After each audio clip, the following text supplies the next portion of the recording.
तैयारी है मानवता आतंकवाद मिटाने को। भारत भी तैयार खड़ा है आतंकी निपटाने को। जब भी बड़ा है पाप धरा पर हमने ही बोझ उतारा है। हम राम कृष्ण के वंशज हैं जिसने रावण और कंस को मारा है। आदरणीय सभापति महोदय, निर्णायक मंडल एवं बहादुर साथियों, मैं राइफलमैन मृत्युंजय श्रीवास्तव असम राइफल्स का प्रतिनिधित्व विषय के विपक्ष में करने जा रहा हूँ। मानव अधिकार महोदय, इस शब्द को सुनकर मेरे मन के दो बिंदुओं के मध्य एक दृढ़ विरोधाभास उत्पन्न होता है, क्योंकि या तो इस शब्द की महत्ता और प्रासंगिकता का कोई अर्थ नहीं, और यदि अर्थ है तो हम सुरक्षा बल मानव नहीं, अर्थात जिस मानव अधिकारों की वेदी पर आश्रित होकर पत्थरबाज, नक्सलवाद, उग्रवाद और आतंकवाद के मरण व हरण पर यह मानव अधिकार के ठेकेदार भेड़िया विलाप करते हैं, वे अयोध्या, अक्षरधाम, संसद भवन, ताज, कठुआ, गया और पुलवामा जैसे विध्वंसकारी कांडों पर मौन क्यों हो जाते हैं? महोदय, प्रशिक्षण काल से ही हमें एक गोली एक दुश्मन, जिसकी पहल उसकी जीत जैसे प्रेरणादायक पंक्ति स्वरूप गुरु मंत्र दिए जाते हैं, परंतु वास्तविकता तो यह है कि मानव अधिकारों के अनुपालन की जंजीरों में जकड़े हम सुरक्षा बल एक आईडी कई जवान दुश्मन की पहल, सैनिक की शहादत जैसे ज्वलंत उदाहरणों का निर्मम साक्षात्कार करते हैं। महोदय, जहाँ कानून व्यवस्था चरमरा जाती है, आतंकी हुकूमत चलती है, मानवता का अस्तित्व खतरे में पड़ जाता है, वहाँ पुनः शांति स्थापित करने के लिए सशस्त्र सुरक्षा बलों की तैनाती की जाती है।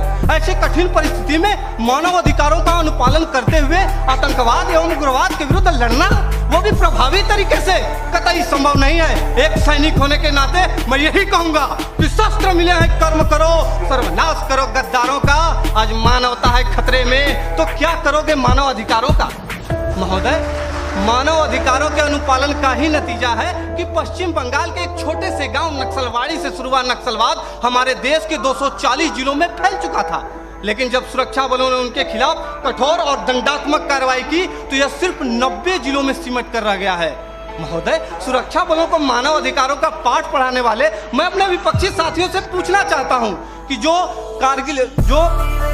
कश्मीर में जो कारगिल युद्ध के बाद पाकिस्तान के लवारिस सैनिकों के शवों को उनके धर्म के अनुसार दफनाया, वो है हमारे सुरक्षा बल, जिन्होंने इसी वर्ष 11 जुलाई को पाक अधिकृत कश्मीर से बहकर आए मासूम बच्चे के शव को प्रोटोकॉल तोड़कर पाकिस्तानी सेना को लौटाया, वो है हमारे सुरक्षा बल, जो कश्मीर के स्कूली बच्चों को दुश्मन की गोलियों से बचाने के लिए बुलेटप्रूफ जैकेट बन जाते हैं और अपने परिवार, अपने समाज, अपने देश के प्रति समर्पण का भार लिए हुए भी जो इस देश में शांति और अमन कायम करते हैं, वो है भारतीय सुरक्षा बल। मेरे साथियों, हम सैनिक भी इंसान हैं, हम भी मानव अधिकारों का सम्मान करते हैं, लेकिन राष्ट्र की सुरक्षा के साथ समझौता नहीं कर सकते। महोदय, केंद्रीय गृह मंत्रालय द्वारा संसद में पेश आंकड़ों के मुताबिक वर्ष 2014 में जहां 222 आतंकी हमले हुए, वहीं 2018 में इनकी तादाद बढ़कर 614 हो गई। 2014 में 47 सुरक्षा बलों के जवानों की शहादत हुई तो 2017 में 80 और 2018 में 91 जवान शहीद हुए। हमारे देश में 1993 से लेकर अब तक लगभग 8390 आतंकवादी और उग्रवादी हमले हो चुके हैं। महोदय, पूरा देश जानता है कि ईद की छुट्टी के लिए जा रहे सेना के जवान औरंगजेब को आतंकियों ने अपहरण कर निर्दयता पूर्वक हत्या कर दी, तब तो किसी ने भी औरंगजेब के मानव अधिकारों के लिए आवाज नहीं उठाई। वही खुखार आतंकवादी अफजल गुरु को कानूनी प्रक्रिया के तहत फांसी की सजा दी गई, फिर भी हमारे देश के प्रतिष्ठित शिक्षण संस्थानों में राष्ट्र विरोधी नारे लगाए जाते हैं।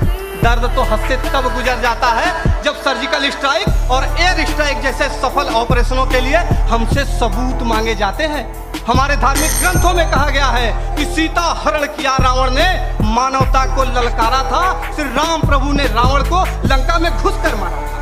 हम उन्हीं राम के अनुयायी सम्रानर हार नहीं सकते, जो रच रहे षड्यंत्र उन्हें क्या घुसकर मार नहीं सकते?